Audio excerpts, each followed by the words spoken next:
It was a moonless night in the quiet town of Willowbrook. The streets were deserted, and an eerie stillness hung in the air. Susan had just moved to this town, hoping for a fresh start after a difficult breakup.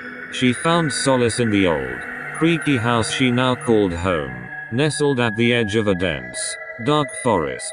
As Susan unpacked her belongings, a faint rustling outside her window caught her attention. She brushed it off as the wind in the trees but couldn't shake the feeling that something was amiss.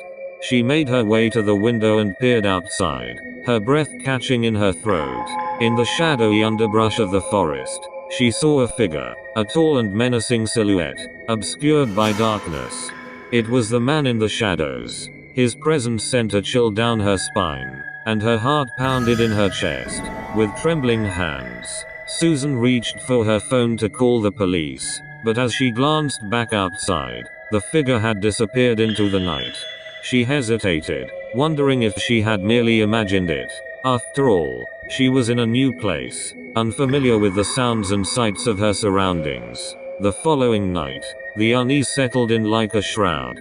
Susan had double-locked her doors and windows but couldn't shake the feeling that someone was watching her. She heard soft, distant whispers in the darkness, almost like a sinister chant.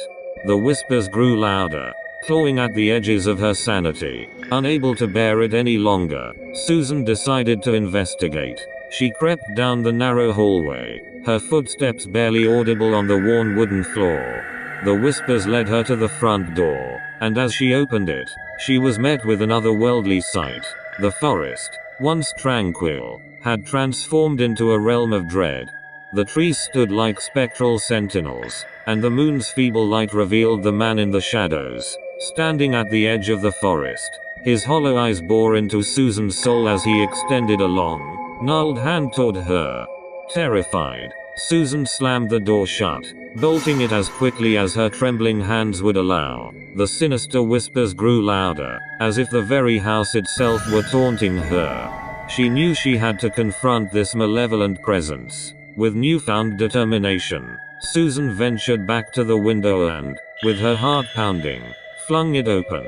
She shouted at the man in the shadows, demanding to know what he wanted. The figure hesitated for a moment before his voice, a sinister whisper, reached her ears.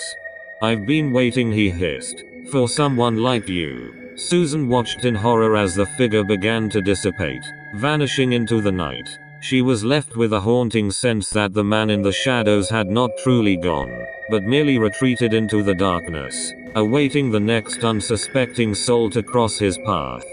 From that night forward, Susan lived in constant fear, haunted by the memory of the man in the shadows and the sinister whispers that echoed through the forest. Willowbrook would never be the same, as the townspeople began to speak of the malevolent entity that lurked in the shadows, waiting for its next victim.